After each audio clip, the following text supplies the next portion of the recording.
Hey, well, I don't know how this finds you today. I hope it finds you well. But before you get annoyed at the subject of Today I Choose, just give me a little space to explain myself because I want to talk today about fighting. I know some of you might be like, are you kidding me? I have turned into a referee in lockdown. Maybe the siblings are fighting one another. Maybe there's just tension in the atmosphere because you all need space from one another. And the last thing you want is for me to talk about fighting. But I'm not talking about those fights today because the fact is there are all kinds of fights that will come and ask us to take part in. They'll come looking for all of us. Fights that actually don't help us go anywhere, but actually bring us down in a way that actually we could have avoided. So today I want you to understand that you have to choose the fight that you're going to enter. And actually I want you to learn how to choose the right fight. Let me read to you first of all from 2 Timothy 4. And it says this, it says, I have fought the good fight. I have finished the race. I have kept the faith. I have fought the good fight. I need you to know today there is a good fight. There is a fight that is worth getting in the ring for. There is a fight that is to do with your future. It's to do with your children and your children's children. There is a fight that's to do with the blessing that God has promised you. There is a fight that's to do with taking new ground and new territory. And that, my friend, is the good fight. But at the same time, there is a bad fight. There is a fight that doesn't gain you any ground. In fact, you lose ground. There is a fight that exhausts you on the wrong thing. So when it's time to fight for the right thing, you have nothing left to give. There is a fight that frustrates you rather than builds you. There is a fight that disunites rather than builds people up. And so we have to be discerning at all times of, is this the good fight? Is this the right fight?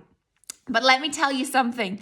There is no such thing as no fight. If you decide to be passive about your future, you will find that things are taken from you that you should have fought to make sure were secured for you. And so we have to understand that a fight will be required of us in one way or another at certain times of our life. And I think in this season, we're having to learn to fight the right fight. You know, the Bible warns us, right, that in this life, there will be troubles, right? And it's a promise. It's not even just a statement. It's a promise that God promised us there would be trouble. And so he was letting us know, I need you to know that a fight will come in your life, that there will be troubles that you are going to have to navigate. You know, that promise of in this life, there will be trouble, I have yet to see on a fridge magnet or a tea towel. It's not popular. No one wants to look at that every day. But the truth is, it is a promise just like the other ones. It's warning us, hey, people, get ready for some seasons in your life when you're going to have to roll your sleeves up and take a different posture and actually be willing to go in the ring for some things that matter. And I want us, when we get in the ring on the things that matter, to have all of our energy, to have our wits about us, and not somehow come into the ring so exhausted because we've been in fights that don't matter. Have you ever had a stupid argument? Guilty. Like argued over the most stupid thing, like who put something in a cupboard it shouldn't have been in, or who left a plate out on the side, and you interrogate the whole family, and it's exhausting trying to find out who did it usually. And at the end of the point, when you found out who did it, you're like, why did I even bother? I should have just put the plate in the dishwasher myself and be done with it. We all can get drawn into foolish fights. It's just a part of doing life. But I pray that we would choose to actually discern on a regular basis what actually matters and what actually doesn't. Right now, it really matters that you fight for your faith, that you fight for your peace, that you fight for that family that you love, that you are right now surrounding in prayer. That is the right fight. But there's some things that just are not worth fighting over. They're not going to get you any more sleep at night, and they're not going to move you any more further into your future. So maybe if you could dial down the volume on those things, you could actually give your attention to the right things. I want to refer to a really, really well-known Bible story. I don't even need to really turn it up for you, but I can reference it from 1 Samuel 17. It's the story of David and Goliath. David and the good fight. That was a good fight.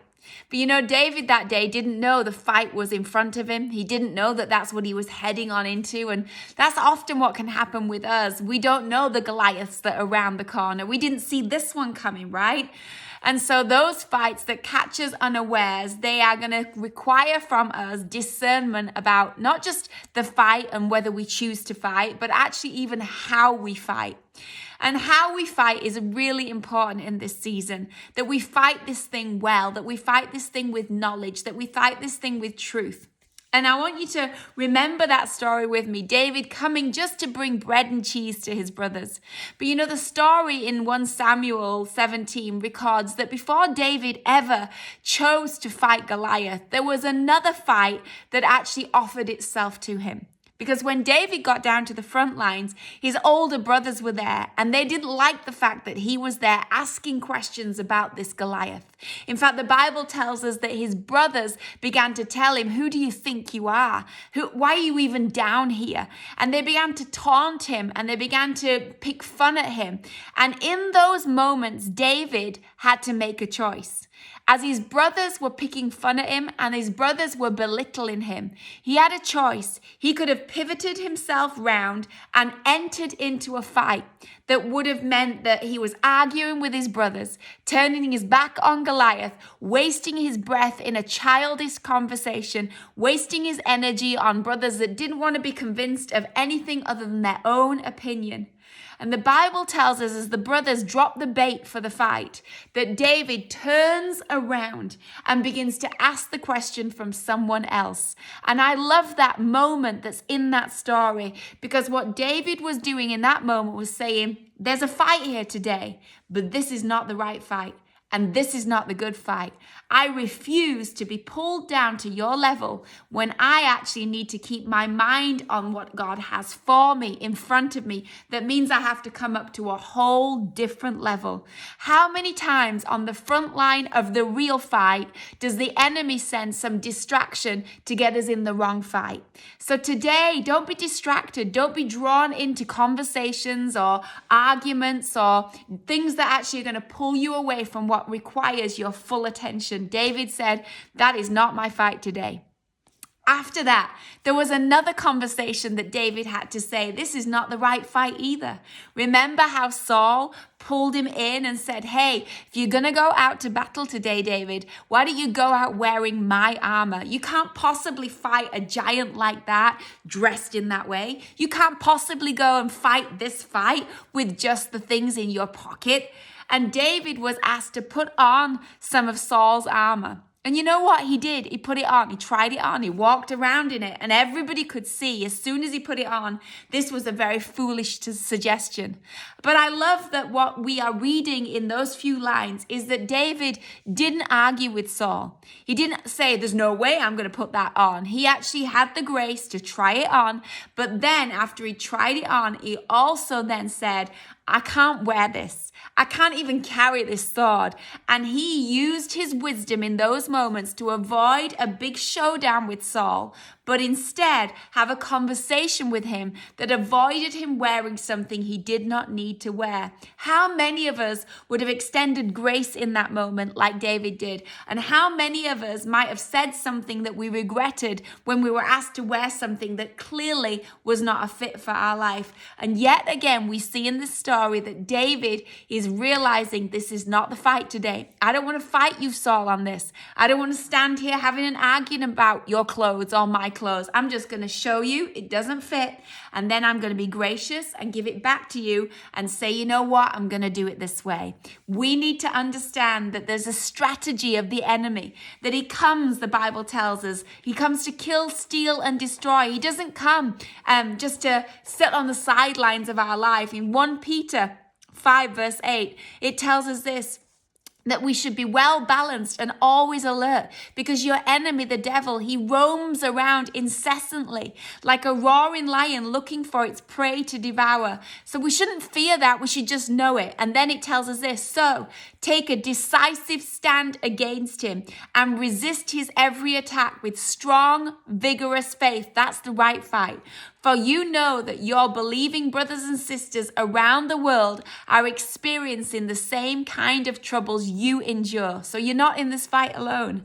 And then after your brief suffering, the God of all loving grace, who has called you to share in his eternal glory, will personally and powerfully restore you and make you stronger than ever. Yes, he will set you firmly in place and build you up, and he has all the power needed to do this forever. Amen. 1 Peter 5. I love that. What's he saying? The enemy's prowling around. The enemy is not playing. He's come to fight you. So in that moment, take a decisive stand that this is the fight that's worth fighting. And as you get into that stance to fight that fight, know that God comes alongside you and he will restore you and he will replenish you, because those fights, God gets in with you. And that's why when David stepped out and took a decisive stand, you're not my fight, to his brothers, Saul, this is not my fight.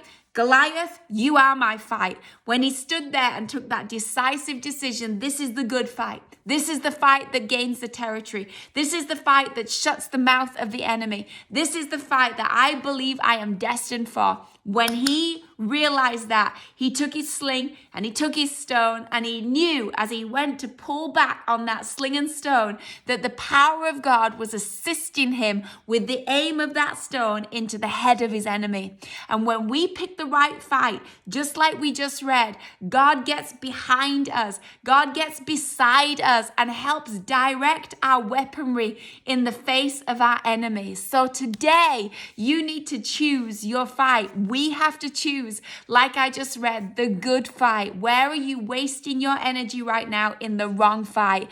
And you know what? Rather than stay in the fight, just excuse yourself. If you've been in a fight right now and you know this is a complete distraction, this is completely a wrong use of my time, then don't wait for the fight to end. You end it. Just say, you know what? I'm sorry. You know what? I forgive you. You know what? I am out of here. Just like David with his brothers and David with Saul. Thank you very much, but no thank you. I'm out of here. Thank you for telling me this is how I should do things. But you know what? I'm believing God's going to do things with me in the way that he wired me. Let's make sure we don't waste our energy in conversations that take us nowhere. It's time to fight the good fight. So my friend, today, and the rest of this week and the weeks ahead, let's all be discerning when that fight comes to you or that fight surrounds you. First of all, ask yourself, is this the good fight?